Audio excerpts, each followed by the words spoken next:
আল্লাহর হাবিব সাল্লাল্লাহু আলাইহি ওয়াসাল্লামার উমর মুবারক বয়স মুবারক যে সময় 12 রাসূলুল্লাহর উমর মুবারক যে সময় 12 মক্কাতুল মুকাররমার মধ্যে মানুষ সকলে মিলিয়া একটা সংগঠন করলা নাম দেওয়া হইল এটার হালফুল ফুজুল। হালফ হইয়া থাকলো এক মানুষের নাম, ফুজুল হইল এক মানুষের নাম ফাদল, এর নাম থাকিয়া আইছে হালফুল ফুজুল। এই যে হালফুল ফুজুল যে সংগঠন যেটা করা হইল, এই সংগঠনের উদ্দেশ্যাবলীর মধ্যে একটা উদ্দেশ্য হইয়া থাকল কি যত মানুষ হজ করা তাই বা ই হজ যাত্রী অকল দে সেবা শুশ্রূষা করা। এতে বোঝা গেল আগে রাসূলুল্লাহ সাল্লাল্লাহু আলাইহি ওয়াসাল্লামর কাছে ওহী আইবার আগেও মানুষ হজ যাইতা, হজ আগেও ছিল। একটা জিনিস আমরা ব্রেইনও আমরা ঢুকাইয়া দেব হইছে যে ইসলাম যেটা আছে পৃথিবীর মধ্যে আইছে 1500 বছর আগে, এটা কেনে করা হইছে, এটা করার রিজন হইয়া থাকলো, কারণ হইয়া থাকলো আমরা বুঝানি হয় কথা জমিনও ইসলাম আইবার মাত্র 1500 বছর হইছে না, জমিনও ইসলাম আবার 1500 বছর হয় নাই। জমিনও মুহাম্মদ আরবি সাল্লাল্লাহু আলাইহি ওয়াসাল্লাম তশরিফ আনার 1500 বছর হইছে। আবার মুহাম্মদ আরবি সাল্লাল্লাহু আলাইহি ওয়াসাল্লাম ইসলাম ধর্মের প্রবর্তক রাসূলুল্লাহ নাই, ইসলাম ধর্মের প্রচারক হইলা মুহাম্মদ আরবি সাল্লাল্লাহু আলাইহি ওয়াসাল্লাম।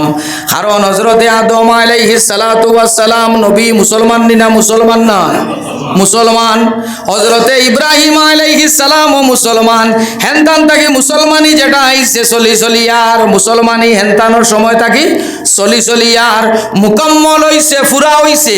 জান হাত ধরিয়াই নইলা মুহাম্মাদুর রাসূলুল্লাহ সাল্লাল্লাহু আলাইহি ওয়াসাল্লাম আল-ইয়াউমা আকমালতু লাকুম দীনাকুম।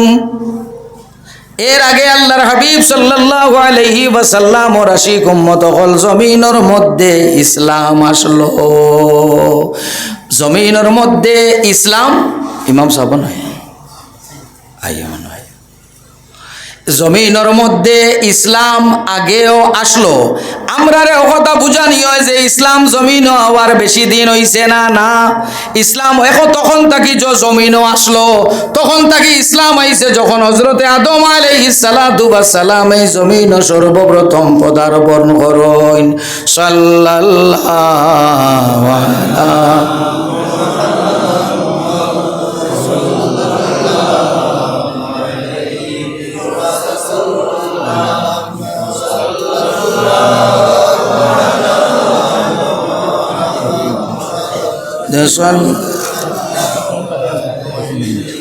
ওয়াসাল্লাম সাল্লাল্লাহু আলা মুহাম্মদ সাল্লাল্লাহু আলাইহি ওয়াসাল্লাম।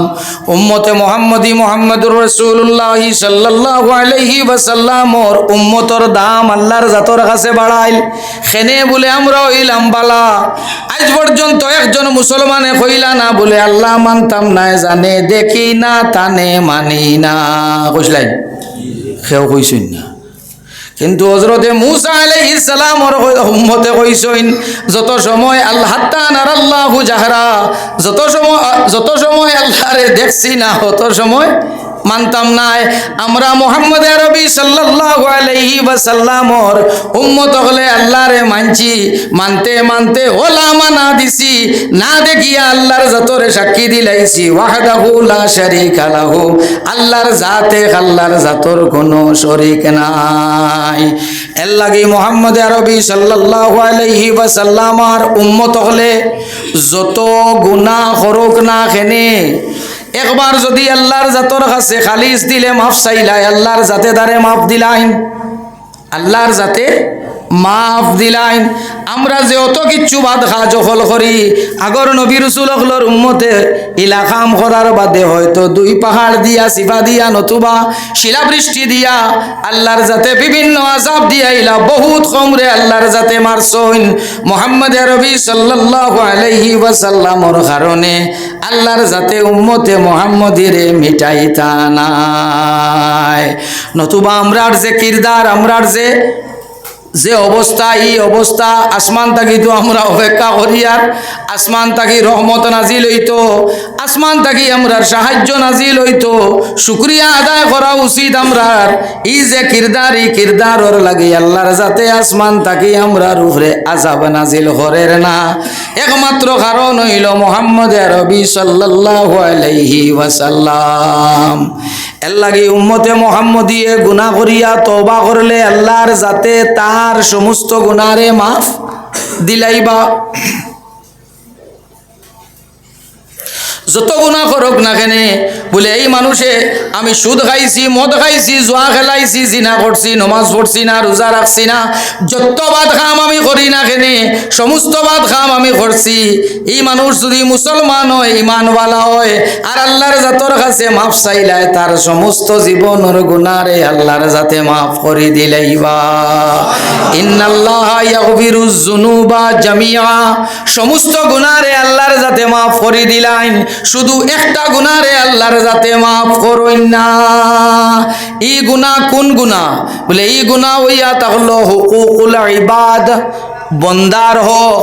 আমি তান টেকা 1000 তান কাছ থাকিয়া আমি নিছি, নিয়া ই টেকাই গুইন আমি তানে দেই না, সম্পর্কটাও আমার লগে তান বড় বালা, আখতাও আটকিছি, আটকিয়া ইয়া নিছি, দিতে সময় আমারে তান কোনো সাক্ষীও নাই, তান কোনো সাক্ষী নাই।